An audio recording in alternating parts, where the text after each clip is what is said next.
أهلا وسهلا ومرحبا، معكم عبد الله الهنائي في بودكاست قهوة مع عبد الله.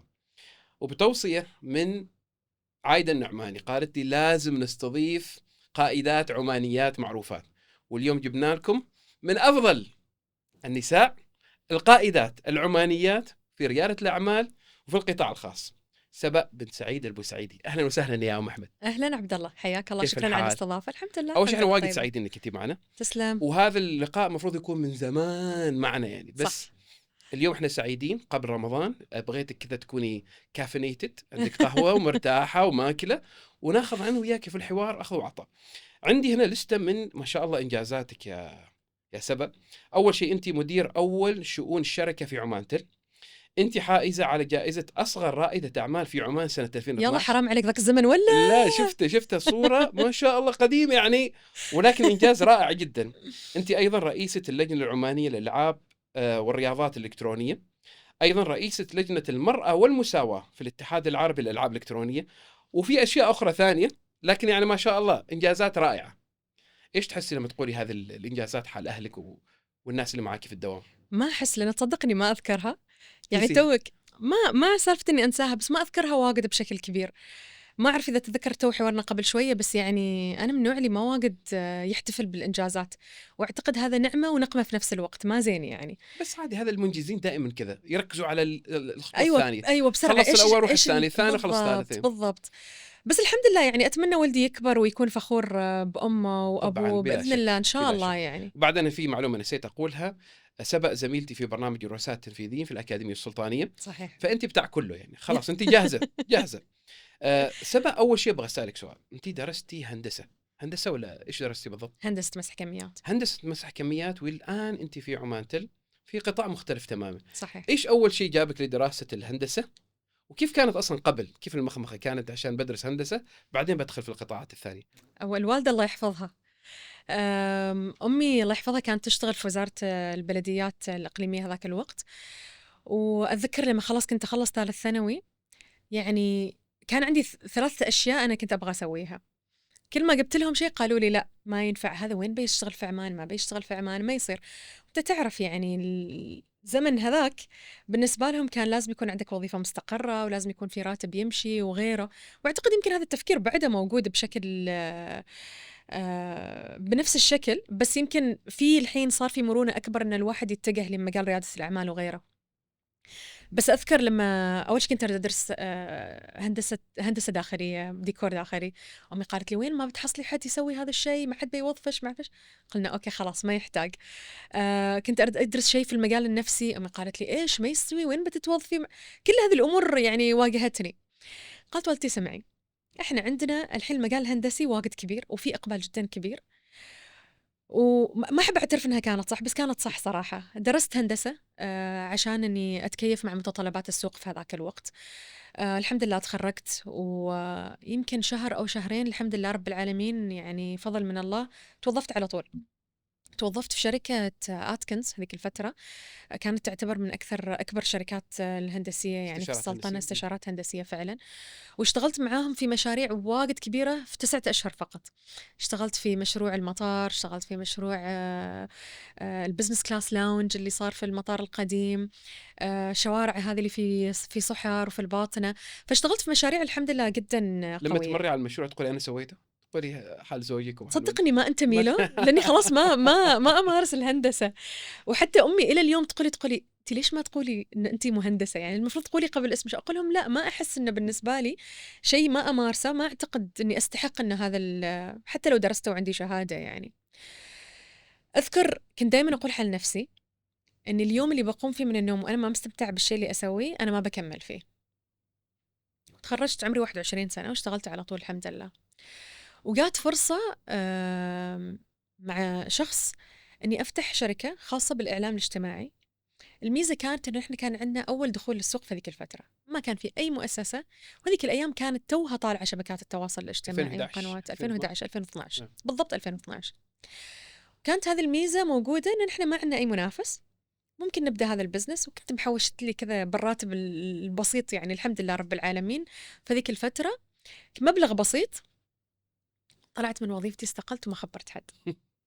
قلت أنا بيطيحوا فيني ما يستوي.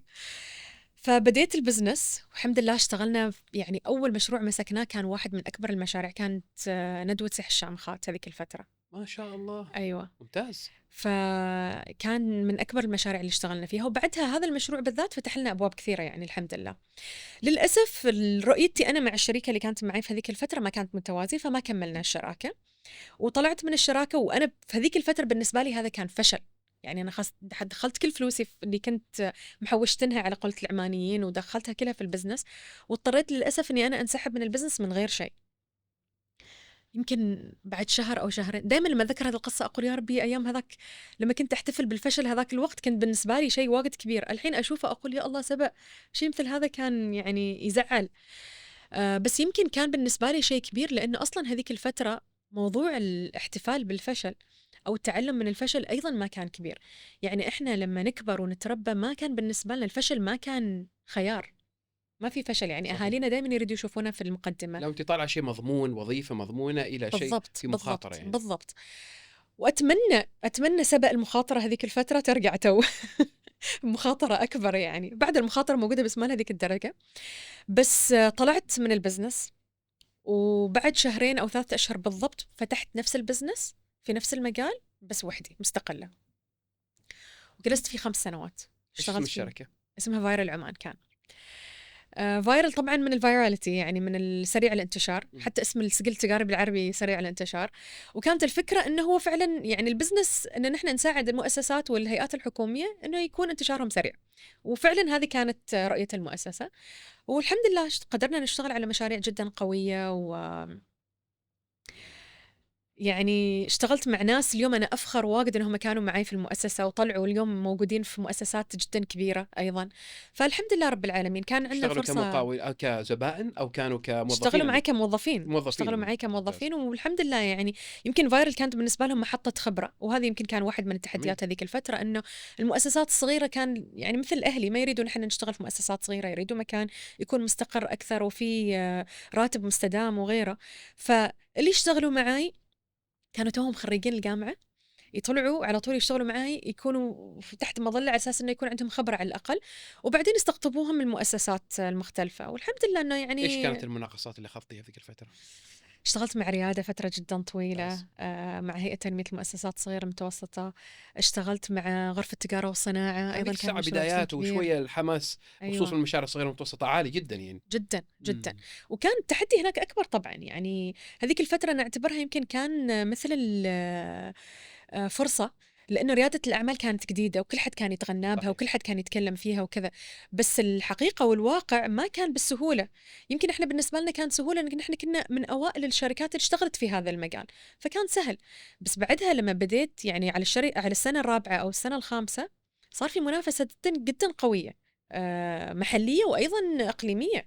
يعني في شركات دخلت من عمان ما على رأسها عمانيين مثلا، فصار في المبالغ اللي يتناقصوا فيها أقل بكثير من المبالغ اللي نحن نتناقص فيها. فأنت تدخل في حرب أسعار، صعب أنه يكون في استدامة. كم أكبر مناقصة مسكتيها؟ كم كانت؟ سؤال والله ما سيح شامخات ما بقول. هذه 2012. بس 2012 ايوه. سيح شامخات كانت مناقصة حلوة، ريادة كانت مناقصة حلوة، غرفة التجارة والصناعة أيضا كانت مناقصة على حلوة. مدى بعيد ولا مدى قصير؟ يعني سيح شامخات كانت بسيط، بس مع ريادة اشتغلنا تقريبا 3 سنوات ونص. ممتاز. أيوة اشتغلنا فترة معاهم. بعدين أنا يعني رؤيتي لنفسي تغيرت شوية. جاني عرض عمل من أحد الشركات الحكومية، وجلست أفكر هل أريد أكمل في مجال ريادة الأعمال أو أريد أكمل في أني أنا أدخل يكون عندي وظيفة، خاصة في مجال أنا ما متخصصة فيه أساسا. يعني تخصصت فيه من خلال الخبرة، تعلمته بنفسي.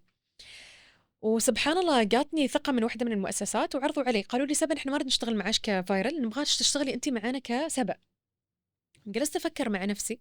أنا دائما عندي شيء يعني أنصح فيه دائما الناس، ما أعرف إذا هذا شيء موجود ولا لا، بس لما طلعت من وظيفة الهندسة رسمت دائرتين ربطهم كذا مع بعض، حطيت كل الأشياء اللي ما أريد أسويها والأشياء اللي أريد أسويها، والأشياء اللي أكثر شيء أريد أسويها كانت داخل الدائرة المرتبطة. فسويت نفس التمرين لما جاني عرض العمل هذا. قلت سبا أنت ما عندش خبرة مهنية في المجال، وما عندي خبرة أساساً في مؤسسة، يعني ممكن يكون يعني عندها سياسات واضحة وطريقة عمل واضحة وآلية عمل واضحة، فيعني من الجيد أنه أنا يكون عندي أكتسب هذه الخبرة على أساس أقدر أطبق بعض الأشياء أتعلمها في مؤسستي الخاصة. فخضيت وافقت على عرض العمل، وكانت يمكن من أحلى الخبرات اللي أخذتها في حياتي، فتحت لي مجال واجد كبير حقيقة. يعني بعدها اشتغلت في شركتين حكوميات، اشتغلت في أوكيو وكنت جزء من مشروع التكامل أيضا اللي كان عندهم. خبرة واسعة الحمد لله رب العالمين، الإكسبوجر جدا كان عالي. واليوم أنا أشتغل في الشركة العمانية للاتصالات عمانتل، وأعتقد أنه يعني أنسب هذا الخبرة المهنية وصلتني لوين أنا اليوم وصلت فيه، يعني أنت الحمد لله. اشتغلتي في مؤسسات كبيرة وما شاء الله، من قطاع النفط والغاز إلى اتصالات إلى تطوير عقاري وغيره. إيش سبب أنك أنت نوعتي في المجال الخبرة اللي تختاري؟ يعني مثلا مجموعة عمران وعمانتل مختلفات تماما، عمانتل وأوكيو مختلفات تماما، وأنت أصلا مهندسة. صح. إيش تفسري هذا؟ أول شيء كان فرص صراحة، يعني ما بغيت أني أضيعها، وأعتقد أن الفرص كلها اللي كانت جاية في وقت مناسب. كنت أنا محتاجة أني أنا يكون في تغيير في حياتي أيضا. غير ذلك أنا بالنسبة لي كان مهم أني أكون ملمة بقطاعات مختلفة. يعني اليوم إذا إحنا نبغى نصنع تغيير، أنا أعتقد من الضروري جدا أن إحنا نكون ملمين بهذه القطاعات، وخاصة أن هذه القطاعات اللي أنا اشتغلت فيها وأشتغل فيها حاليا تعتبر من القطاعات اللي فيها توجه في التنويع الاقتصادي. فأنا بالنسبة لي كان مهم أني أنا أكتسب خبرة في هذا الجانب، وأيضا كانت فرص، يعني ما قدرت أقولها لا صراحة. يعني يمكن أسألك شوية سؤال صعب. الحين أنت كامرأة عمانية اشتغلتي في قطاعات مختلفة، وأنت يعتبروك من القادة البارزين، النساء الشابات العمانيات المتميزات. شكرا. وأنت حتى بعدك يعني ما واصل 40 سنة ما شاء الله، وعندك ذا الإنجازات. ما بكبرك في السن ولا بقول للناس كم عمرك. زين خبرتهم. بس إيش رأيك التحديات كامرأة عمانية مهنية اشتغلتي في قطاع النفط واتصالات وغيره؟ إيش تحس التحديات كامرأة؟ إيش التحديات كرائدة أعمال؟ يمكن في وقتي كرائدة أعمال كان التحدي العمر صراحة. كان لأنك التحدي صغيرة في العمر. السن بالضبط. بالضبط. يعني أنا دخلت مرة اجتماع، شخص لما شافني، أنت لما تقول لي صورتش وأنا صغيرة، سألني أنت كم عمرك؟ التتونة مو باغي تسوي. ما رضى يكمل الاجتماع معي. لا والله. أيوه. وقف الاجتماع. قال لي يعني أنا ما أعتقد إحنا نقدر نشتغل مع مؤسسة أنت واجد صغيرة، من وين عندك هذه الخبرة، ما أعرف إيش كذا. فصار هذا الموقف، هذه مواقف تحصل. بس بالنسبة لي يعني أنا أقول لك التحدي حكم عليك من شكلك وقال إنه ما أشتغل من عمري. من عمرك يعني. من عمري.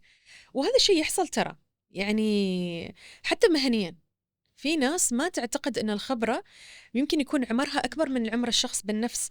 أنت اليوم الخبرة اللي تكتسبها، المشاريع اللي تشتغل فيها، البيئات المختلفة اللي تكون فيها، ترى هذه كلها خبرة. صحيح. فحتى اليوم المؤسسات لما تجمع مثلا مجموعة أشخاص خبراء، يقولوا نحن مجموعة عمر الخبرة اللي موجودة بهذا الرقم 80 سنة أو 40 أو 100 سنة مثلا، لأنه هذا الشخص عنده خبرة 20 سنة، هذا الشخص، فنحن نحتفل بهذا الرقم، رقم الخبرة، ما نحتفل برقم العمر. وأنا بالنسبة لي العمر مجرد رقم، يعني ترى في نهاية اليوم أصغر نفسي طبعا يعني. لا بس حقيقة العمر مجرد لا رقم. بس أنت يعني كامرأة إيش كان التحدي كرائدة أعمال؟ خلي أنت. هو كان العمر واحد كان. من الأشياء، كان العمر. كرائدة أعمال يمكن نحن لأن أنا كنت داخلة في المجال وكان توه بادي، فيمكن كانت التحديات أصلا كلها وحدة، كلنا كنا نعاني من نفس الشيء، عدم وجود السياسات، عدم وجود التراخيص المعنية وغيره، ما كان بعده، كان الجهات جديد. التمويلية أيوة هذه الأشياء صحيح. كانت بالنسبة، وأنا إلى الآن أؤمن يعني بالنسبة لي كبزنس، حتى مع بزنس شركة الأغذية اللي اليوم عندنا، نحن أيضا كمؤسسين للمؤسسات اللي نحن نملكها اليوم، ما أعتقد بالنسبة لنا الجهة التمويلية نخاف ندخل فيه، ما قارئين في سالفة أن نحن ناخذ تمويل من مؤسسة. فلوسنا هي اللي نستثمرها، إذا خسرنا خاسرين فلوسنا، ما خاسرين جهة ثانية، لأن نحن نعتقد أنها مسؤولية جدا كبيرة أن نحن نستثمر من شركة ثانية ونخاف نخسر، مع أنه هو اليوم الاستثمار الجريء هو هذا، يعني فكرته هي هذه، بس نخاف. في نهاية اليوم إحنا نعتبرها مسؤولية، نخاف إنه نحن نخذل اللي قدامنا بشكل أو بآخر. فاليوم فلوسنا هي اللي نستثمرها في مؤسساتنا. مهنيا في تحديات، لكن أعتقد خلنا أقول المؤسسة اللي أنا أشتغل فيها اليوم فتحت لي مجال إني أنا أكون واحدة من المدراء المدراء الأولين في المؤسسة وأنا بعمر صغير. أنا بالنسبة لي كان هذه ثقة واجد كبيرة ومسؤولية واجد كبيرة، وخلتني أكتشف جانب في نفسي أنا ما كنت مكتشفة إنه كان عندي. بس باستحقاق، ما بمفاضلة انك امرأة. طبعا باستحقاق انت طبعا، حصلتيها. وأنا أؤمن بهذا الشيء. يعني اليوم إحنا نقول نبغى قائدات، كفاءة. ونبغى المرأة تكون موجودة في مجالس الإدارة وتكون موجودة في مناصب عليا وغيره. أيوة نبغى، بس لازم يكون باستحقاق ويكون في كفاءة، ما فقط رقم. اليوم لما أنا أكون جالسة على طاولة لازم أنا أكون أيضا في عندي كفاءة نفس الزميل اللي جالس جنبي، لازم أضيف للشيء اللي أنا موجودة فيه، ما فقط آخذ. فبالعكس أنا أتفق، يعني ضروري إنه يكون باستحقاق، وضروري إنه يكون في كفاءة في هذا الجانب. كنت بقول لك عن قصة هذه. أنا اكتشفت إني أنا إنسانة مبدعة في المؤسسة اللي أشتغل فيها حاليا.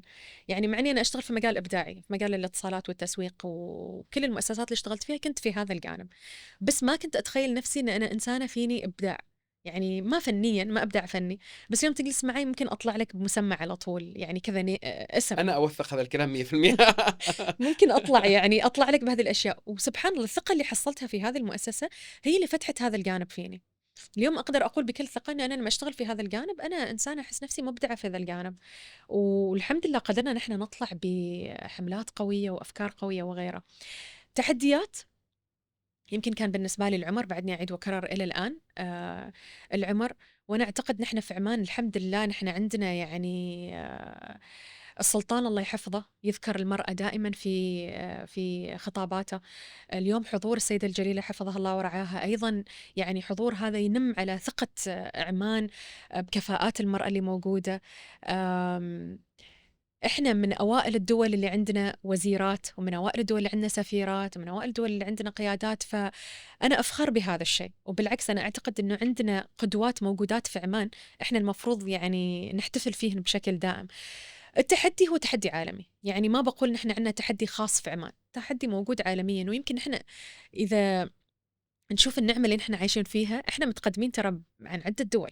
تعرف انت، انا كنت في اتحاد البرلمان الدولي في شهر 10 او نعم. 11، وتصدقي من البرلمانات الدولية اللي حضرنا معهم في جنيف، التقيت في مجموعة من يعني عضوات البرلمان دول العالم. وتصدقي كانوا يسألوني سؤال، يسألوني هل المرأة لها حق في التصويت في عمان؟ يعني هذا سؤال كان جاد. يعني هل بالفعل المرأة لها حق للتصويت؟ هل المرأة لها حق أن تكون في مؤسسة حكومية؟ وإذا تصدق الدول اللي كانت يعني العضوات البرلمان تتكلم عنها، هي تقول نحن نعاني معنا في دولهم وفي برلماناتهم بسبب هذا التحدي. فالمشكلة ما فقط للدول العربية، لكن أيضا في عرف معهم في الغرب أو حتى في الشرق إن الدول العربية فيها ظلم للمرأة وما فيها إنصاف لحقها. صحيح. وما هي يعني من المنجز الأول. ودائما موضوع الكوتا، وكوتا أنا برأيي إنه إنصاف المرأة العمانية ما يجي بكوتا، يجي باجتهاد وشغل وعمل. طبعا نحن في النهاية نبغى ننصفها ونعطيها حقها. صح. المرأة العمانية لها الحق في التصويت، المرأة العمانية لها الحق في الوظيفة، المرأة العمانية لها الحق في الأرض، وكل هذه الأشياء. يعني ما نقول لك إنه هذه مفاضلة، هذا إنصاف، هذا حق أصلا يعني. يمكن العرف الدولي إن دول الخليج العربي ما فيها أو الإنصاف، مع إنه فيها الكفاءة. وأنا أتوقع إن هذا الكلام غير منصف. يعني إيش أنت بعد؟ يعني يمكن واحدة من الأشياء، أنت أتفق. رئيسة لجنة المرأة والمساواة في الاتحاد العربي الوحيدة، صح؟ صح. أو الأولى؟ يعني المرأة الأولى رئيسة لجنة خاصة بالرياضات والألعاب الإلكترونية في الشرق الأوسط. يعني هذا أنت حصلتيه بإنصاف. صحيح. يعني أنت مستحقة لهذا ما جاء حد أكرمك وأنزل عليك مائدة من السماء، تعالي يا سبا خذي هذا واختار اللي تريديه. هذه ثقة أنا أعتز جدا بها، وأتمنى أني أكون قد التكليف بإذن الله، يعني وتشريف هذا. لكن مثل ما أنت قلت عبد الله، يعني أعتقد أنه يعني إحنا لازم ننظر حوالينا ونشوف الإنصاف موجود في قوانين، صح، يعني لازم نشتغل عليها، بس جالسين نشتغل عليها. بس الأشياء الثانية أنا أعتقد نحن قاطعين شوط جدا كبير. يعني أنا كنت في أمريكا قبل يمكن 7 سنوات، والمرأة اللي مقابلي تقول لي نحن بعدنا نحارب على رواتب متساوية مع الرجل. يعني أنا هذا بالنسبة لي رجعني ما أعرف 30 سنة ورا يمكن. الحمد لله إحنا في نعمة. يعني اليوم أنا أقدر أدخل وظيفة أنافس فيها زميل رجل. أنا اليوم أقدر أدخل وأحصل عرض عمل أو أي مكان وانا اخذ نفس الراتب اللي زميلي ياخذه، لان احنا عندنا نظام البراكت سيستم مثلا. فهذا بالنسبه لنا احنا ترى نعم هذه ما موجوده في مكان ثاني. انت تقول لي حق تصويت، يعني الناس تشوف، الناس تحارب عليه، واحنا اليوم هذا موجود عندنا. تحدي هذا عالمي عبد الله، ما اعتقد انه هذا شيء خاص بعمان، بالعكس هذا تحدي عالمي موجود، وفي جهود قاصه تصير من مؤسسات خاصه بالمراه لحقوقها وغيرها. بس الحمد لله يعني انا كسبه ما اعتقد. يعني نحن ما نقدر نقول انه في توجه معين للمراه، انه المراه تبغى يعني تبقى في البيت، وهذا حقها بإنصاف. صحيح. لكن اذا ايضا رغبت بالعمل وانجاز والمساهمه في الاقتصاد، الفرص ايضا موجودة. هذا حقها وموجود. صحيح. يعني واغلب خريجين الجامعات هم من النساء. ففي النهايه هذيك الكفاءه، مساهمتها في الاقتصاد، مساهمتها في التمثيل الحكومي، احنا نرغب فيها لانكم انتم نص المجتمع. صحيح. ما معقوله نبني مجتمع في نصه فقط، انتم 50%، والله انتم اكثر عنا يعني حتى. فبناء المجتمع يمكن حتى أكثر، ترى الجهد أكبر، مربية الأجيال. شفنا عبد الله زعل، ساعات زعل. لا بس حقيقة ترى اليوم أنا ما الأجيال أشك والكفاءات أبداً اللي جهودكم. نحن. أنت امرأة ربت يعني عندك مشروع وموظفة مهنية وأم، فهمتي؟ أنت تلبسي 3 قبعات. أنا إذا لبست نص قبعة وقبعة بقول أعتبر نفسي أنجزت يعني. فأنت عندك كم قبعة في اليوم تلبسيها؟ هذا نعمة من الله، هذا الله خلق المرأة كذا ترى متعددة المواهب، الحمد لله رب العالمين. لا أنا أتذكر إذا كنت يعني أقرأ شيء وحد يكلمني ما أعرف أرد عليه لأنه مركز على شيء واحد، فما عندي تعدد المهام أو المالتي تاسكينج. بينما مثلا انت كامراه، انت الله خلقك متعدده المواهب، تقدر تسوي 3 أشياء في نفس الوقت. معنا في دراسة من رجل تقول إنه حتى المرأة ما ممكن تسوي 3 أشياء في نفس الوقت، لأنه ما بتعطي شيء يعني تركيز أكثر عن شيء، لازم بتشتت تركيزها في واحد من الأشياء. بس يعني دراسة من رجل، يعني ما أعرف إيش أقول لك ساعتك. ما فيها مصداقيه. بعد سبق انت تشوفي كامراه عمانيه قائده، تحديات موجوده طبعا في سواء أكيد كان في رياده تحديات. الاعمال او في القطاع المهني. ولا احنا ما نريد نمثل انه الحياه ورديه وهذه المدينه الفاضله وكل شيء، طبعا في تحديات. ودائما انا اشجع رواد الاعمال انه يكون عندهم سماكه جلد. سماكه الجلد مهمه جدا، سواء كنت رائده اعمال، يعني موظفه في مكان معين. الحياه سترمي عليك مجموعه من التحديات، والرغبه انك دائما تبقي منتصره مهمه جدا لكل انسان، وتبقي دائما في مقدمه. وما يعني الدنيا تؤخذ غلابه، دائما الغلبه للشخص ذو عنده اراده وعنده دافع وعنده عزيمه على الانجاز. صح. يمكن أنا سبقت والحين بخوضك في موضوع، وهذا يعني موضوع أعتبره شغف لك بشكل كبير. أنت كرئيسة للجنة العمانية للألعاب الإلكترونية، ومتابعين أغلبهم من الشباب، ويعني الشباب والشابات، قصدي من عمر الشباب. هذا التحدي عبد الله، ما ذكر الشابات. شوفي كما تقولي عصير سنتوب، ترى ما كل سنتوب عصير، لكن كل عصير سنتوب. الله الحكمة. على العموم. ف يعني المجتمع العربي بشكل عام أغلبه أو 65% منهم أقل من سن 40 سنة، فلا يزال مجتمع فتي، وتوجههم للألعاب الإلكترونية بشكل عام عالي جدا. صحيح. خصوصا بعد الكورونا، بعد اللي صار في 2020 و2021، كل شيء تحول رقمي، كل العمل عن بعد، الدراسة عن بعد وغيره، فأصبح في إقبال كبير. يعني أنا يمكن العم شات جي بي تي بطلع لك الأرقام اللي قال لي إياها. فالأرقام اللي متعلقة بريادة الأعمال في قطاع الألعاب الألعاب الإلكترونية، وحقيقة الأرقام يعني مبهرة. شوفي مثلا، يعني الرقم اللي قريته وعجبني بشكل كبير، 546 مليار دولار قيمة سوق الألعاب الإلكترونية. 546 مليار دولار. السوق السعودي فقط يمثل مليار دولار أو 380 مليون ريال عماني. تخيلي عدد اللي أحصوهم للاعبين للألعاب الإلكترونية على العالم العربي ككل وشمال أفريقيا، 477 مليون نسمة. رقم ضخم جدا، يعني 477 مليون. إذا بس هم يعني الإحصائية تذكر السعودية والإمارات ومصر وحدها فقط في 2025 فيها 85 مليون لاعب. في 3 دول 85 مليون لاعب.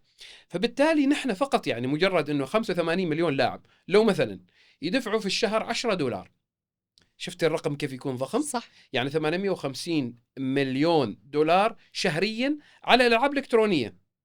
فأرى يعني مستقبل واعد جدا في هذه الالعاب الالكترونيه، سواء كانت للترفيه، وايضا ترى يعني بنخوض ايضا معاكي في فوائد كبيره للالعاب الالكترونيه، في للتركيز، وايضا يمكن تخبرينا عنها سبب. ايش رايك اول شيء في سوق الالعاب الالكترونيه، وايش شفتي الى الان كرئيسه للجنه؟ بأمانة إيش شفت كرئيسة للجنة؟ عندنا فرصة واجد كبيرة، هذا أولاً. وأعتقد أنه لازم نتحرك بشكل أسرع، أن نحن نكون من ضمن هذه الأرقام اللي موجودة والإحصائيات. غير ذلك عندنا لاعبين رهيبين وعندنا لاعبين ما شاء الله عليهم حققين مستويات عالمية، وهذا شيء حقيقة نحن نفخر فيه بشكل جدا كبير. اعطينا امثله. ما بذكر أسماء، ما تذكر اسماء بس كلمة. مثلا واحد من اللاعبين عندنا يلعب فيفا، وأسبوعيا تطلع إحصائيات، في واحد من الأسابيع كان رقم 2 عالميا، رقم 2. ما شاء الله. فإحنا هذه وعدد المواهب لاعبين موجودة. يتخطى ال 100 مليون. أيوة صحيح، عدد أيوة لاعبين أيوة فيفا أيوة اكثر من 100 فأنت مليون. عندك شخص يعني عماني موجود. يمكن إذا بذكر الأشياء اللي سويناها في الفترة الماضية، طبعا جدا متواضعة يعني مقارنة بشقائنا في الدول الثانية، لكن جالسين نحاول. اليوم واحدة من الأشياء، تذكرت السعودية، واحدة من الأشياء، أول الأشياء اللي سويناها وقعنا على طول مع السعودية، لأن السعودية صار عندهم خبرة جدا حلوة. وقعتوا ايش؟ وقعنا مذكرة تفاهم، تبادل المعرفه. تبادل معرفة، حضورنا في بطولاتهم، إن إحنا نودي يعني نأهل لاعبين عمانيين يكونوا يتأهلوا يروحوا يلعبوا في البطولات خاصة في الاتحاد الخليجي أو بطولة خليجية والبطولة العربية والسعودية أيضا كأس العالم. السنة الماضية وقعنا معاهم أيضا، هم عندهم أكاديمية، فهذه السنة كان أحد الأشياء اللي حطيناها ضمن الاتفاقين إن إحنا يكون عندنا تهيئة، يدخلوا الأكاديمية على أساس إنه يكون عندنا محكمين، ويكون عندنا لاعبين مهيئين، ويكون عندنا ناس ستريمرز، صناع محتوى في هذا المجال. فالمجال هو ما بس فقط ترى لعبة. ستريمرز هم البث اللي أيوة، يعملوا البث، بث صناع محتوى لألعاب. بشكل عام خاص بالألعاب الإلكترونية. فالمجال أنا ما حتى ما أريد أسمي مجال، هو قطاع، لأن القطاع ما بس فيه لاعبين، فيها صناع المحتوى اللي يبثوا، عندنا المحكمين، عندنا صناع اللعبة بالنفس اللي هم الكودرز، عندنا اللاعبين نفسهم، عندنا المدربين، فهو قطاع متكامل.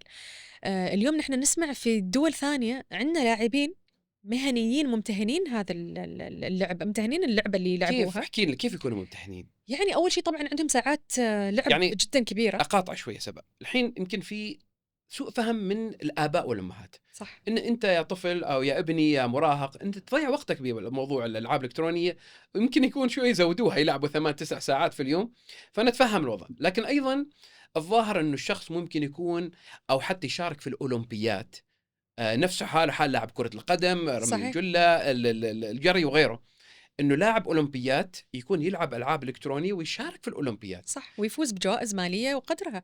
يعني الجوائز المالية اليوم اللي موجودة في هذا المجال يعني أرقام بالمليون، نحن نسمع مليون وفوق، يعني بعض الجوائز. فالناس صارت تتجه، هذه ترى جزء من وظائف المستقبل عبد الله، يعني هذا تحصيل حاصل بيصير وبيكون جزء من وظائف المستقبل. صار مهنة. يعني أنا في حد كان يخبرني واحدة من القصص إنه كان يدرس 4 سنوات في بريطانيا، وآخر سنة لأنه يلعب بشكل جدا كبير واحدة من الألعاب، خذوه نادي في بريطانيا وصار يلعب معاهم ويتحصل راتب شهري مبلغ وقدره، لأنه يلعب ويمثل بريطانيا في بطولات مختلفة، وعنده مدرب وعنده محكم وعنده. فاليوم صارت مهنة، الناس تلعب وتحصل رواتب من وراها، تحصل جوائز أيضا. يمكن رسالتي إذا كان عندكم طفل أو عندكم يعني أحد أبنائكم يحب شيء معين، وأحد الألعاب اللي تعتقدوا أنه هو ممكن يبدع فيها، طبعا بتحكم في الوقت اللي لعبه وعدم الانجراف لموضوع عدم التركيز وغيره، لأنه ترى مرات الألعاب الإلكترونية أو اللعبة لما تلعبها ممكن تخلي الشخص يفقد التركيز، وغير ذلك تخلي الشخص يكون انطوائي، ما يكون اجتماعي بشكل جدا كبير، لأنه دائما منغمس فقط في اللعب. فالجانب هذا جدا مهم التركيز فيه، لكن أيضا الالتفات للموهبة وإعطائها حقها، ويمكن مساندتهم إن هم ينموا هذه الموهبة تساعدهم إن هم يكونوا جزء من هذه المهنة مستقبلا. فما مثل كل شيء، مثل وسائل شبكات التواصل الاجتماعي، مثل كل الأشياء الرقمية اليوم موجودة، كلها سلاح ذو حدين. بالاتزان يعني باتزان، كل شيء باتزان. هو حتى يعني أطباء التغذية يقول لك لما تاكل باتزان كل شيء، كل شيء باتزان، صحيح. كل شيء باتزان في الحياة. فهذا أعتقد إنه ايش الالعاب التوب او الافضل من ناحيه الاقبال عليها على مستوى الخليج؟ اذا نشوف ايش الالعاب فيفا، الالكترونيه؟ ليج اوف ليجندز، فورتنايت، هذه ألعاب يعني فيها بطولات خاصة فيها أيضا. وفي إقبال حلو من العنصر النسائي أيضا. اي لعبه؟ كل دول الخليج فورتنايت نفس الشيء لان عندنا العنصر فورتنايت وعندنا فالورنت في ببجي. ما واجد، لكن فالورنت بعد في مجموعة ما شاء الله يلعبوها هنا حتى عندنا في عمان. لكن نفس التحدي. يعني احنا اليوم لما جلسنا نتناقش في الاتحاد، عندنا تحدي العنصر النسائي صعب لأنه ما يريدوا يظهروا. فهذا شيء يعني احنا جالسين نشتغل عليه مع بعض، واتمنى يعني ان شاء الله برئاستنا للجنة المرأة والمساواة انه يكون عندنا وجود للمرأة بشكل اكبر، ايضا وجود سياسات خاصة بالمرأة، بطولات خاصة بالمرأة بشكل اكبر، على اساس انه نحن نقدر نطلع من هذا التحدي، نحاول ان هذا التحدي نحوله الى فرصة اكبر خاصة للعنصر النسائي. زين، الالعاب الالكترونيه ايضا برمجتها وتصميمها لهم اتساع كبير. صحيح. هل تخوضوا انتم في اللجنه هذا الموضوع؟ احنا ما نخوض، لكن عندنا تعاون مع احدى الوزارات اللي عندها عندها هذا الملف، ملف برمجة الألعاب واستخدام القوة الناعمة أيضا، على أساس أن عمان تكون جزء منها. يعني الالعاب فالمبدأ الالكترونيه يكون فيها ذكر لعمان؟ نتمنى، احنا نطمح. ممتاز. فاليوم أنا المبدأ اللي جالسة أشتغل عليه هو مبدأ تكاملية وتعاون. احنا كلجنة ما نقدر نسوي كل شيء، لازم نكون واقعيين. صحيح. واحنا اليوم ما ايضا متفرغين لإدارة اللجنة بشكل كامل، كلنا بدوام جزئي، يعني سبا والأعضاء اللي معاها. فاليوم التكاملي والتعاون مع القطاعات الثانية والمؤسسات الثانية اللي موجودة هي اللي تعطينا قوة أكبر. ما نقدر نشتغل وحدنا وما نقدر نسوي كل شيء وحدنا. صحيح. احنا اليوم دورنا بطولات ودورنا تأهيل لاعبين ونتأكد انه يكون في تمثيل للسلطنة في البطولات الإقليمية والعالمية بإذن الله. لكن احنا خذينا خطوة أكبر، قلنا يا جماعة الخير احنا ما نقدر نشتغل وحدنا، ترى دورنا ان احنا نهيئ فقط لاعبين ونسوي بطولات يعني جدا صغير. ليش ما نشتغل مع القطاعات الثانية؟ نشوف وزارة النقل والاتصالات وتقنية المعلومات عندها ملف، وزارة التربية والتعليم، نتعاون. الجهد يكون موحد بدل ما يكون كل واحد يسوي جهد وحده. ليش هنا جهد وهنا جهد وهنا جهد؟ لا، خلونا نجلس على طاولة واحدة نتناقش، نشوف احنا كعمان ايش نبغى نكون وكيف ممكن القطاعات الثانية تستثمر فيه، سواء ماديا أو بالجهد اللي موجود أو بالخبرة اللي موجودة أيضا عندها. فهذا الحين إحنا هذه السنة توجهنا إحنا نتعاون، ما فقط نشتغل وحدنا. ونشوف كيف ممكن من خلال برمجة الألعاب نستخدم عمان تكون ضمن الألعاب هذه. نحاول نشتغل مع صناع اللعبة في الدول المختلفة، لا على أساس نشوف إن عمان كيف المتسع ممكن تكون عالي جدا, جدا واسع انتم كلجنه يعني. وهذا ما للعلم تقدروا تغطوا ترى كل شيء بشكل عام يعني. القطاع هذا يعني ممكن يستقطب سياحة، اقتصاد. كيف سياحه؟ اعطينا يعني اليوم أمثلة. احنا لما نستضيف مثلا بطولة خليجية أو بطولة إقليمية أو عالمية، هذا معناه انه ما يجيني فقط لاعب وحده، يجيني معاي لاعب ويجيني معاي مدربين مدير الفريق مثلا. او خلينا ما نتكلم عن لاعبين، نتكلم عن الأندية لما تجي فيها 3-4 أشخاص، معاهم مدرب، معاهم مدير الفريق، معاهم إداري، هذه كلها أعداد. يعني أنت تتكلم عن يمكن نقول 500 إلى 1000 شخص ممكن يستقطبوا، حتى لو كان العدد بسيط ومتواضع، لكن ترى هذا بعده. نحن نجيبهم، ما نجيبهم فقط يلعبوا، احنا نجيبهم على أساس يشوفوا عمان، نمشيهم فيها إيجار للغرف، فيها دفع مبالغ. صحيح. هذه كلها أنا بالنسبة لي تعتبر تكاملية مع القطاعات الثانية، ما فقط أن إحنا نشتغل في مجال، يعني بالعكس إحنا نطمح أن يكون في تكاملية على أساس أن عمان تطلع، ما بس يمكن الناس ما متوقعه انه هذا الاقبال حقيقي موجود. يعني مثلا انا ما بسافر عشان بطوله العاب الكترونيه، لكن لما يتفاجئوا في جائزه $1,000,000 مثلا. صح. او مثلا يعني اتذكر في بطوله اذا انا ما غلطان لستيم حال دوتا 2 لعبه مال استراتيجي، أيوه. كانت الجائزه الاولى $10,000,000، مبلغ ضخم يعني حدود 4 مليون ريال عماني. أنا في الوظيفة الغلط. بشوف تخيلي في السنه هذه الجائزه يعني. فحسب ما فهمت انه تاخذ مثلا شركه او فرق، ورجاء صححيني سبق، يعني فريق مثلا موجود في مثلا في السويد، يستضيف 10 لاعبين الافضل على مستوى العالم، يحطون في بيت ويعطوهم، يجيبوا لهم شيف، يجيبوا لهم يعني ضيافة واستقبال وأفضل أنواع الاهتمام. حتى مدربين رياضيين يجيبوا لهم صح. عشان يكونوا بأعلى مستوى من ناحية الإنجاز. فبعدين يدخلون بطولة، وبعدين إذا فاز بالجائزة له نسبة. صح. فتتوقع هذا الشيء ممكن يمشي معنا أيضا في الخليج؟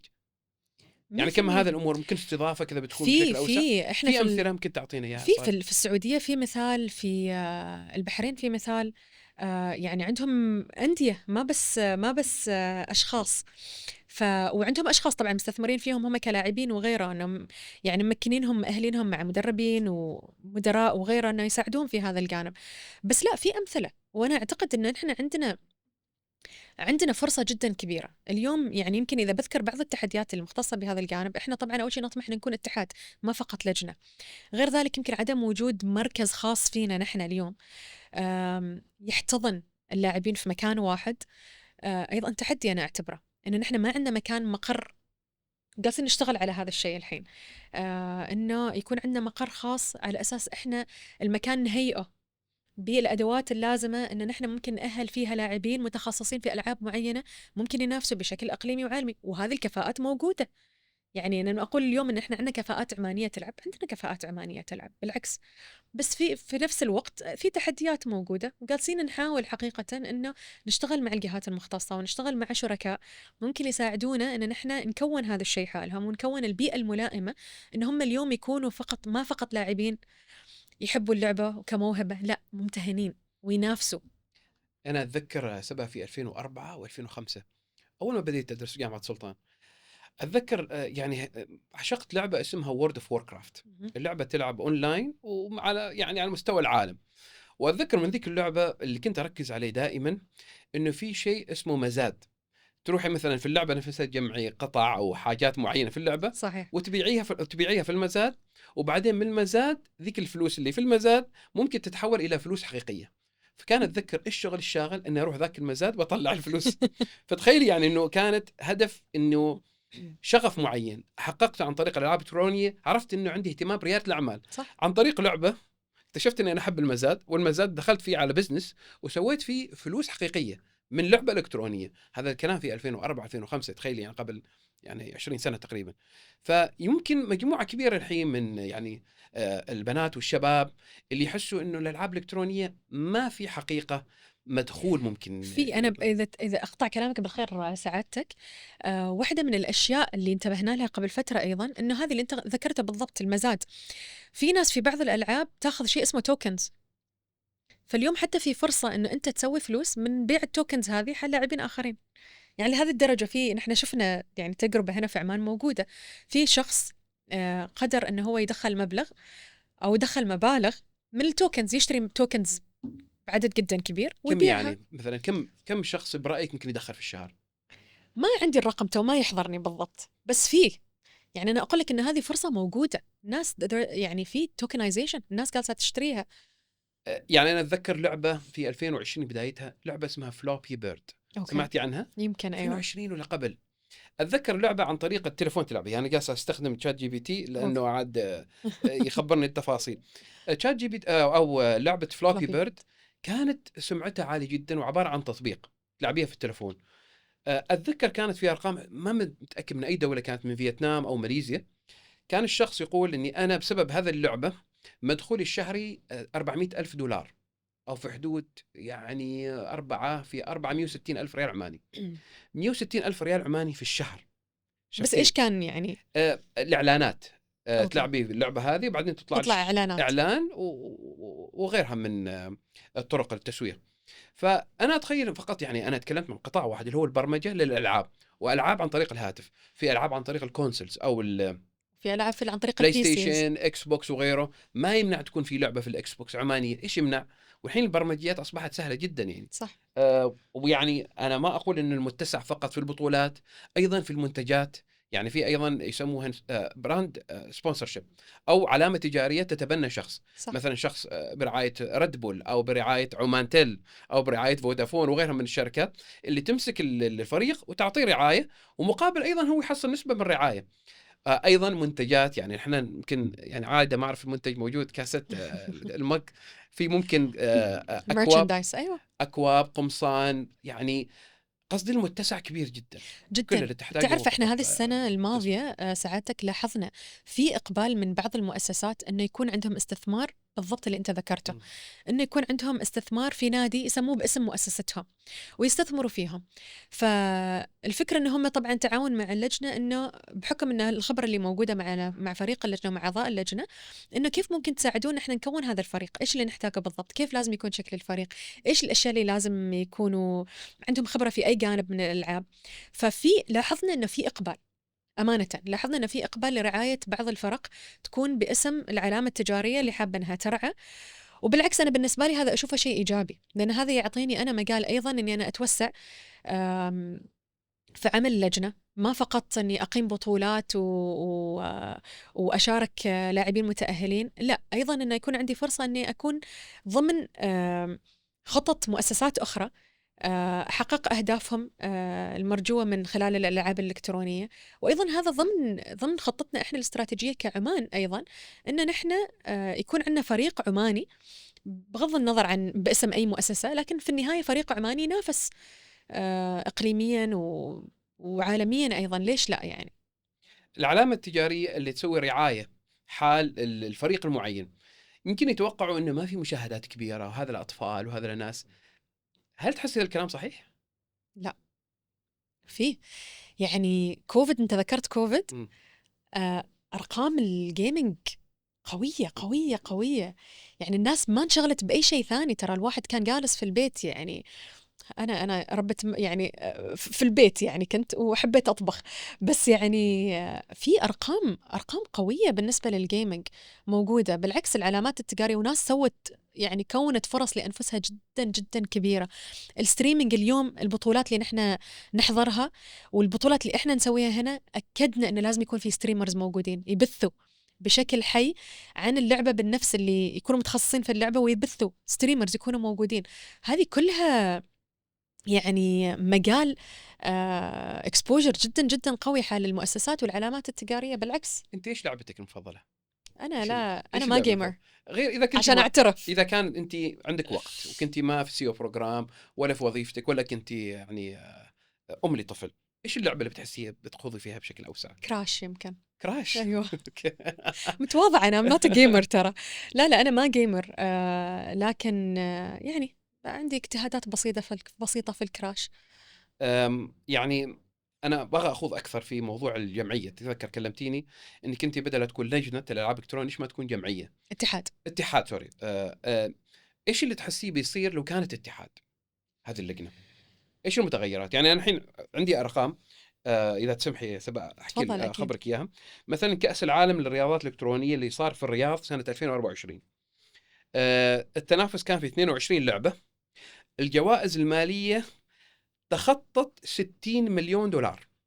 60 مليون دولار، واللي فاز فريق فالكونز السعودي صح. بالجائزة التي بلغت 7 مليون دولار، يعني 3 مليون ريال عماني فازت أو فاز فالكون. فريق فالكونز. الثاني بعد الدوري السعودي للرياضات الإلكترونية، جوائزهم توصل إلى 5 مليون ريال سعودي، 500 ألف ريال عماني. أيضا موسم الجيمرز أرض الأبطال، أيضا في مجموعة من التفاصيل. بطولة لاعبون بلا حدود، مبادرة خيرية عالمية أطلقها الاتحاد السعودي للرياضات الإلكترونية، مجموع جوائزها 10 مليون دولار، يعني 3.8 مليون ريال عماني. وفي أيضا تفاصيل كثيرة يعني ممكن تطلعوا عليها، بس اللي أقول لكم هذه أرقام ترى حقيقية وواقعية. صح. يعني ما نتكلم إنه ملايين، هي رقم غير قابل للتحقيق. وإحنا نتكلم في الخليج العربي، يعني اليوم المحترف العماني ممكن يروح يلعب في السعودية ويرجع ب10 مليون دولار. ترى حالة من الاحترافية في رياضات مختلفة، هذه أحد الحين الرياضات اللي ممكن يكون فيها احترافية. بالعكس واحدة من الأشياء اللي سويناها مع اللجنة، وقعنا اتفاقية مع روسيا. الاتفاقية اللي وقعناها معاهم كانت جدا مختلفة. كانت طبعا روسيا عندهم وزارة خاصة بالرياضات الإلكترونية للعلم يعني، لكن احنا الاتفاقية اللي وقعناها معاهم كانت اتفاقية خاصة بالرياضات المدمجة. الرياضات المدمجة ايش هي بالضبط؟ اسمها الفيجيتال جيمينج، فيزيكال اند ديجيتال جيمينج. الفكرة منها إنه عندك رياضة تلعبها جيمنج، يعني أونلاين جيم، لعبة إلكترونية، بس في نفس الوقت فيها جانب توعوي، إنه لما تخلص مثلا خلينا نقول تلعب فيفا، تلعب دوري ربع ساعة أو 20 دقيقة، لازم تلعب بنفس الوقت فيزيكال جسديا. فإحنا أقمنا أول بطولة فيجيتال السنة الماضية هنا في عمان، في مركز عمان للمؤتمرات والمعارض، وكانت فكرة جدا مختلفة وجديدة. كان عندنا تأهيل لبطولة كنا مشاركين فيها إقليمية، خلينا اللاعبين يلعبوا أول شيء إي جيمنج كانت أونلاين، وبعدها كان فيفا طبعا، وبعدها خليناهم يلعبوا على أرض الواقع، ميدان بينهم وبين بعض، متنافسين بينهم وبين بعض.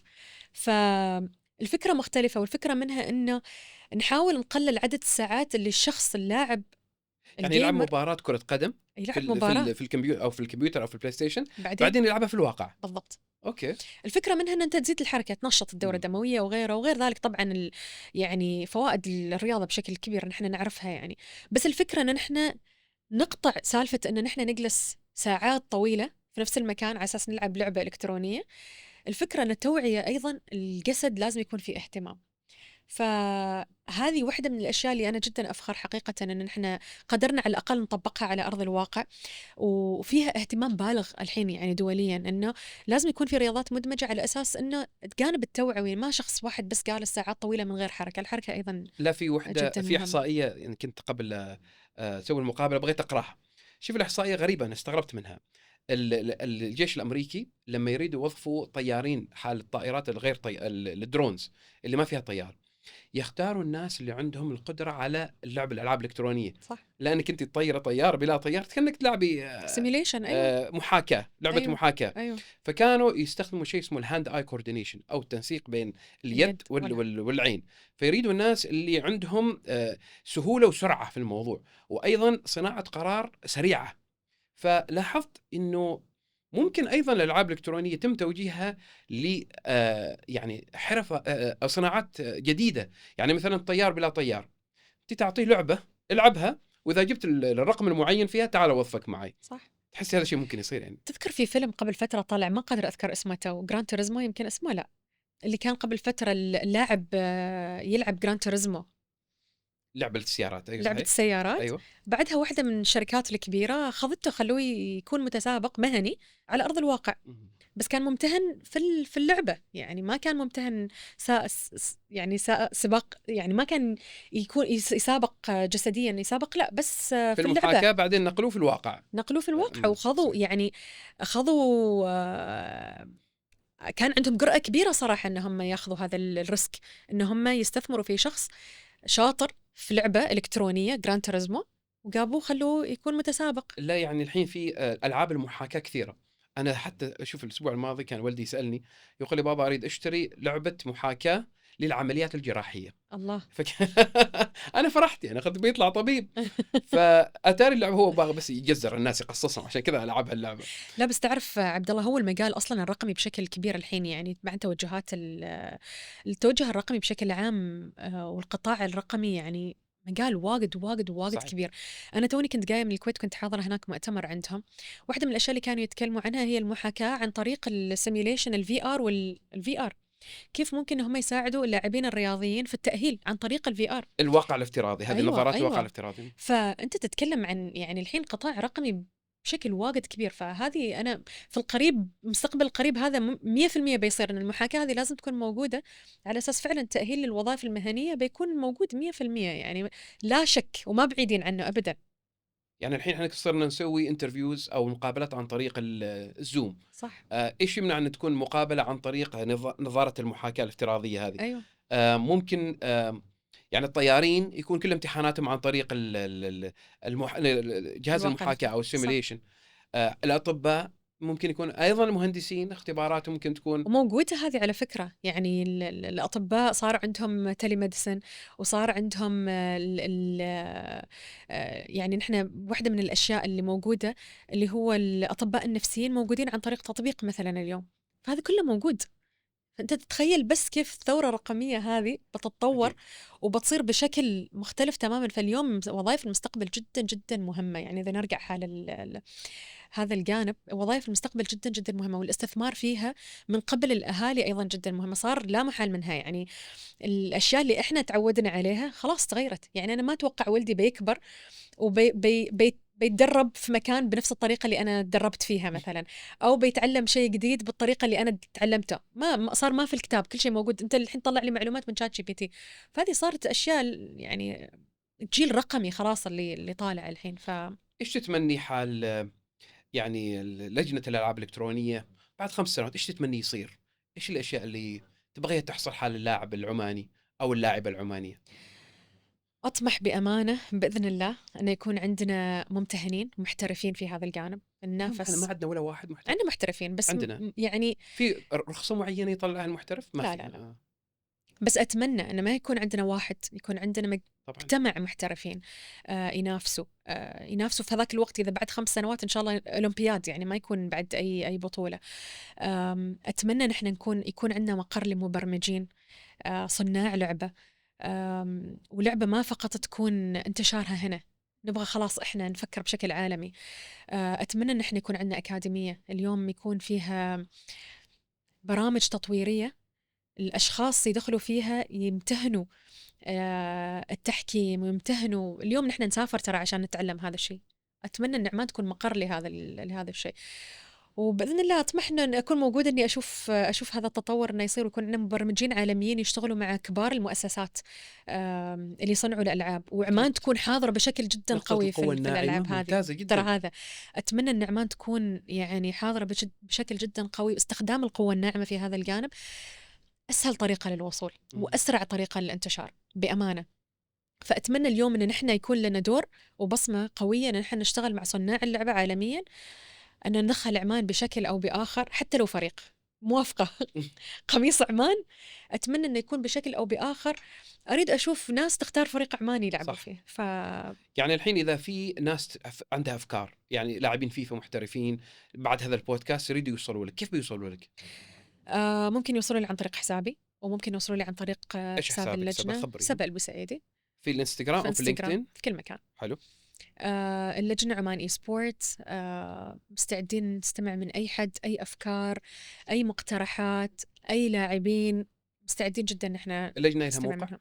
لها حساب؟ عندنا موقع، عندنا موقع إلكتروني، وعندنا حساب عمان إي سبورت. عمان إي سبورت. حلو. أيوه. نحن خلصنا البودكاست وسبق، بس عاد عندي كمية سؤال عشان نختم فيه. يعني تخص المرأة العمانية، ويعني المرأة العمانية وتمكينها في القطاعات المختلفة. إيش تتمني؟ إيش الأدوات التمكين اللي تتمنيها موجودة للمرأة العمانية المهنية ورائدة الأعمال؟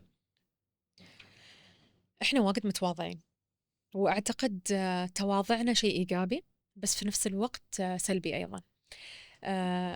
أتمنى إنه ما نخجل، بقولها بالعماني يعني، ما نخجل نحتفل بإنجازاتنا ونطلعها حال الناس. يمكن إحنا اليوم في مجتمع يشوف إنه الشخص اللي يحتفل بإنجازاته شخص شايف نفسه ويحاول يروج عن نفسه عشان يوصل لشيء معين. بالعكس، اليوم إحنا عندنا أمثلة جدا قوية ممكن الاستفادة منها، ما بس في عمان، الاستفادة منها بشكل جدا كبير إقليميا ودوليا أيضا، وفي أمثلة موجودة. أتمنى المرأة تشوف نفسها قدوة وتعزز هذا الجانب من نفسها. والأدوات اللي موجودة، الأدوات اليوم يعني إحنا ما نستغنى عن شبكات التواصل الاجتماعي، ويمكن أنا في الفترة الماضية مقصرة فيها بشكل جدا كبير بحكم أني صرت أم قريب وغيره، وانشغالي في بعض الأعمال. آمين إن شاء الله. بس بالعكس أنا أعتقد هذا التواضع يعني ضروري أن نحن ما نخرج من التواضع، لأن هذا الشيء فينا إحنا كعمانيين. لكن أتمنى أن نحتفل بإنجازاتنا بتواضع، وأتمنى اليوم أن المرأة تساند غيرها. يعني لما مرأة تمكن غيرها ترى تمكن مجتمع مرأة كامل. فهذا بالنسبة لي أعتقد أنه نحتفل بإنجازات بعض ونمكن بعض. ترى إحنا أقوياء مع بعض، ما في حد قوي وحده. إحنا أقوياء مع بعض كمرأة وكمجتمع. هذه يعني ما تتفقين أن المرأة العمانية أو المرأة العربية مهمشة بأي نوع من الأنواع؟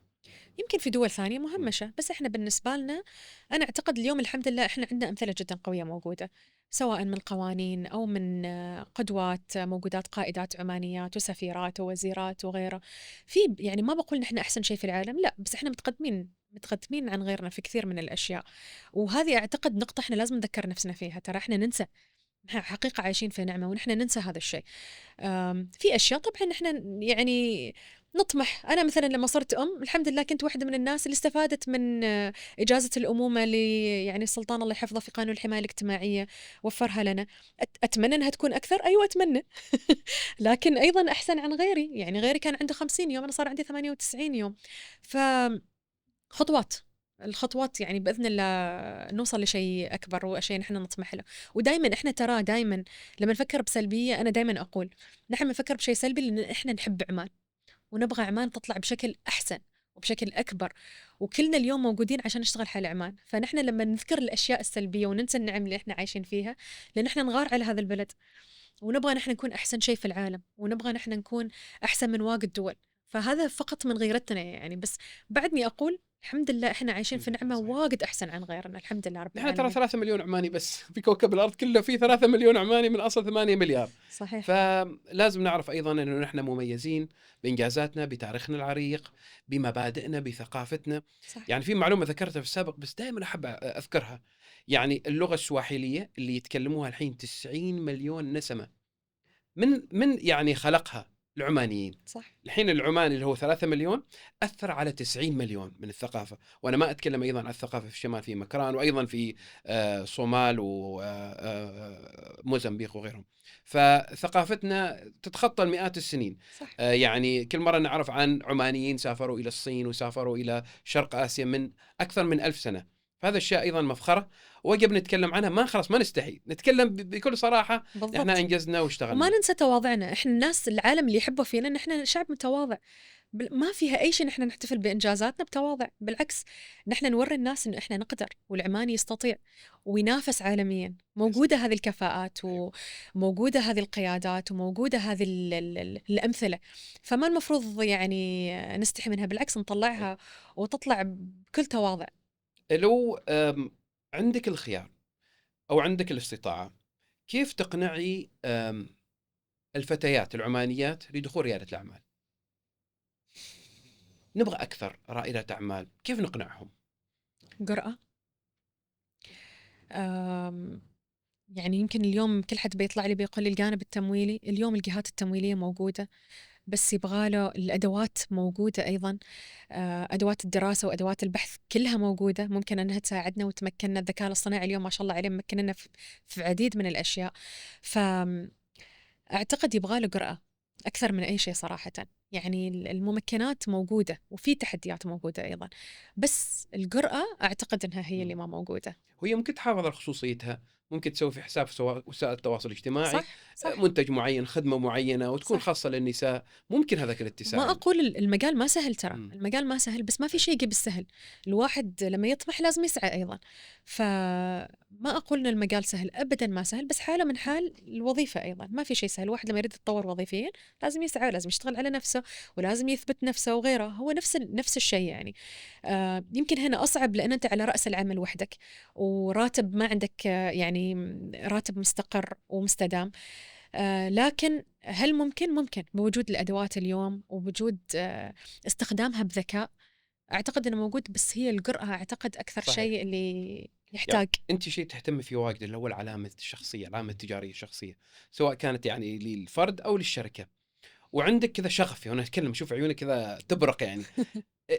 إيش نصيحتك حال الناس اللي تسوي علامة تجارية؟ يعني لما يهتم بهويته، يعني الشخص ترى ممكن يكون براند جوتشي وديور، ترى علامة لعائلة يعني معينة. فأنت كشخص ممكن تكون علامة تجارية، ممكن أنت تمثل منتجات معينة، ما في مشكلة في الموضوع. وأيضا هذا الشيء أحس إحنا كعمان يمكن ما نسوي بطريقة أوسع. يعني قيمة وسائل التواصل الاجتماعي ما عندنا معرفة حقيقية فيها، وانعكاس الكبير اللي ممكن يوصل. صح. لا تنسوا أن نحن لو كنا احنا 3 مليون نسمة، تأثيرنا على 450 مليون متحدث باللغة العربية، تأثيرنا على مليار مسلم، تأثيرنا على 8 مليار على كوكب الأرض. والعلامة التجارية اللي عندك، يعني الفرق مثلا بين الشركات الناشئة والمشاريع الصغيرة والمتوسطة هي القدرة على النمو أو scalability. صح. الشركة الناشئة ما فيها محدودية بموقع جغرافي، بدكان معين، بمصنع معين، عندك كوكب الأرض تبيع له منتجك، فعلامتك التجارية بتمثلك بشكل أوسع. إيش نصيحتك حال الناس اللي يريدوا يبنوا علامة تجارية أو براند معين خاص فيهم؟ لازم تكون حقيقي، أوه، ده صح. ولازم تكون قريب من الواقع ومن الناس. يعني إحنا اليوم أنا أشوف أكثر الأخطاء شيوعاً عندنا كل الأشياء الإيجابية نطلعها، بس ما نطلع الجانب السلبي. يعني يمكن أنا قلت لك قصة الحين قبل ما ندخل، مريت بتجربة قبل فترة واجد بسيطة. يعني أنا تقوقعت بسبب الفشل اللي مريت فيه. يمكن اللي حواليني ما حسوا إنه فشل، بس أنا بالنسبة لي استحيت من نفسي. فهذا الجانب إحنا ما نطلعه. الناس ترتبط بإيش؟ ترتبط بالشخص الحقيقي، التجارب الحقيقية اللي فعلا موجودة على أرض الواقع. اليوم لما أنا أطلع وأقول شيء مثل هذا، الناس بترتبط فيني بشكل أكبر، لأنه ممكن هم يكونوا مروا بتجربة مماثلة وما قدروا يتكلموا فيها، فيرتبطوا فيني بشكل أكبر. في العلامة التجارية إيش المهم فيها؟ أن أنت تكون حقيقي، ما تتكلم بس عن الإيجابيات، لأن السلبيات موجودة، هذا طبيعي. وفي النهاية نحن ناس، كل حد عنده هاي ولو، طبيعي جدا. فأقول حل نفسي هذا الكلام، ترى أنا أذكر نفسي إنه كل إنسان طبيعي، والإنسان ما معصوم عن الخطأ. فهذه الأشياء جدا مهمة أنها تطلع حال الناس بشكل حقيقي، على أساس يرتبطوا بشكل أكبر. وبعدين إحنا اللي نشوفه اليوم، العلامات، الشخص البراند، العلامة التجارية الخاصة بالأشخاص دائما ما تكون إيجابية لدرجة أن الناس ما تحس إنه في اتصال أو ما في ارتباط. بيقولوا شوف فلان بغي يوصل مكان عشان كذا جالس يطلع بهذا الشكل. هذا حقيقة موجود، بس اللحظة اللي تطلع فيها بشكل حقيقي، تتكلم فيه بشكل حقيقي، الناس ترتبط فيك بشكل أكبر. أعتقد هذه نصيحتي الوحيدة، دائما كن حقيقي. أتفق معك. وبعدين لازم نعرف أيضا العلامة التجارية للشخص لها انعكاس حتى على المجتمع كامل. يعني صحيح. لما أنا كشخص أعرف أوكي طيب عندي مزايا، أيضا عندي مساوئ، عندي إيجابيات وعندي سلبيات. أكيد أكيد. يومي اليوم ما كله حلو، يومي أيضا ممكن يكون سيء. فأيضا اتصالي بالواقع مهم جدا. قد ذكرت وكل حد عنده نقاط قوة وكل حد عنده نقاط ضعف، وهذا جدا طبيعي. الذكاء إنه كيف أنا أستخدم نقاط ضعفي وأطورها على أساس إني يعني أمكنها من كونها تكون نقاط ضعف إلى نقاط قوة، وهذا اللي مهم إنه هو يطلع. يعني إحنا نلعب دور جدا كبير كوننا نحن ناشطين في مجال شبكات التواصل الاجتماعي. نحن نلعب دور في إنه نرسم ريادة الأعمال حياة وردية. لا، ما حياة وردية، حياة حقيقية. يمكن تكون أصعب من الوظيفة، ما عندي راتب، صعب إني أنا يعني أوصل معلومتي حال الناس، أنا وين، إيش المنتج اللي أنا ممكن أقدمه حال الناس، إيش إضافتي حال مؤسستك اليوم، على أساس أقدر أبيع المنتج. ترى من بين 10 مقترحات أقدمها حال المؤسسة، يمكن نص واحد المؤسسة تاخذه، و9 كلها تقابل بالرفض. فإحنا نلعب دور إن يعني نكون حياة وردية عن عدة أشياء، ما بس ريادة الأعمال، عن الوظيفة، عن الحياة بشكل عام. لا، ترى إحنا نختار الشيء اللي يطلع اليوم. أنا أقول إن نحن مسببين لبعض الأشياء اللي تطلع بشكل مثالي، وهي في الحقيقة ترى ما حد حياته مثالية. فتذكير حالنا يعني إن إحنا أيضا أتفق لازم معك. نكون أتفق متصلين معك. بالواقع ونكون حقيقيين دائما. كيف تجربتك في برامج الرؤساء التنفيذيين في الأكاديمية السلطانية؟ رائع. سافرنا لندن، سافرنا السويد، شفتي تجربتك في لندن، تجربتك في السويد كيف كانت؟ رائعة جدا حقيقة. يعني يمكن أنا قلت لكم هذا الكلام في لندن، وأعيد وأقوله من منبر قهوة مع عبد الله. أنا واجد فخورة بالناس اللي معانا جدا. يعني شوف قشعر جسمي وأنا أقول هذا الكلام، بس حقيقة أنا واجد فخورة فيكم كلكم، وواجد فخورة أني أنا ضمن هذه الكوكبة من الناس. يعني يمكن شيء نحن تعلمناه في السويد، لما تريد تتغير لا تفكر بس عمان ولا تفكر بالعالم، فكر الناس اللي حواليك. واعتقد بوجود فكر نفس الفكر اللي موجود حاليا بنقدر نغير، إذا ما حال جيلنا حال جيل اللي جاي مستقبلا. يعني واجد فخورة فيكم، وفخورة بإنجازاتكم، وفخورة بنفسي إني أنا كوني جزء منكم أيضا. وواجد سعيدة إنه عمان فيها هذه الكفاءات. حقيقة واجد سعيدة إن عمان فيها هذه الكفاءات، والبرنامج جدا رائع. أحس إنه يعني طلع نقاط فيني، وطلع أفكار فيني ما كانت موجودة. وطبعا هذا الشيء ما يطلع غير لما تكون حوالين الناس يفكروا بنفس الشكل أيضا. فمثل ما يقول الصاحب ساحب، انتم ساحبيني على الإيجابية يعني دائما، وما شاء الله عليكم.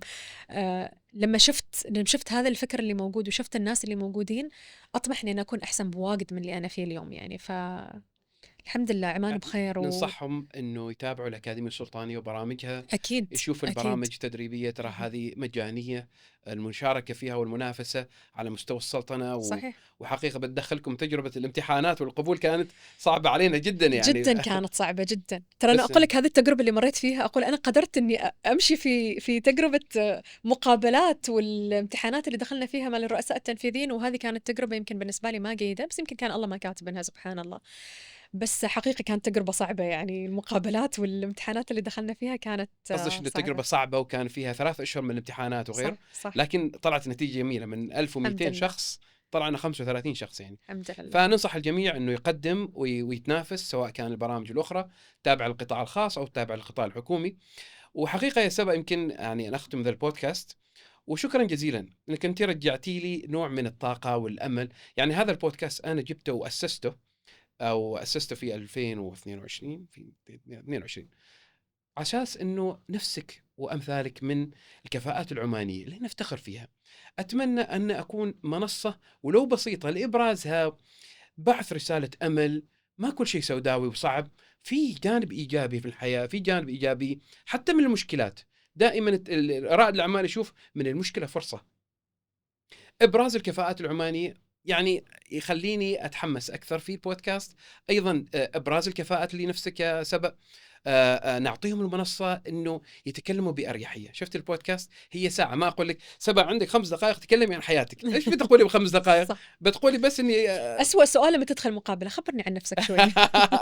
ما خبرك انه عايده كاتبت لي السؤال اني اسالك اياه، ما سالت. بس يعني البودكاست يعطينا الشخص ونوزنه، نعرف ايش بالضبط توجهه، ايش فكره. فحقيقه شكرا جزيلا لك يا سبأ. عبد الله شكرا واجد على الاستضافة أولا، وأشكر لك هذا البودكاست في إبراز الكفاءات العمانية اللي موجودة. واجد سعيدة بوجودي هنا، وأتمنى أني كنت ضيف خفيف، وأتمنى أن الناس تستفيد أيضا، وأني كنت عند حسن الظن بإذن الله. استفادوا 100%. اتفق ما معك. تقصر. شكرا جزيلا سبأ، أهلا شكرا جزيلا وسهلا. لكم جميعا، ونشوفكم الحلقه القادمه باذن الله.